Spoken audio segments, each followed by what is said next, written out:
Gözlərinin önündən keçir, gedir zamanlar. Baxırsan pəncərədən, payız olur, yaz olur. Bir dayılırsan ki, bu qədər darıxmaqdan ömrün bitir, darıxmağın heç olur.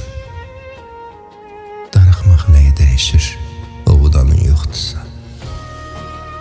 Telefon zənglərinə hər gün dik atılırsan, qulaqların şəklənən qapı cırıltısından təkliyinə bir ümid, qonaq da axtarırsan. Ümidin son nəfəsdə, bürçlərə inanırsan, dualarına cavab, təsəlli axtarırsan. Pis günün ömrü azda, sözü təsəlli etmir.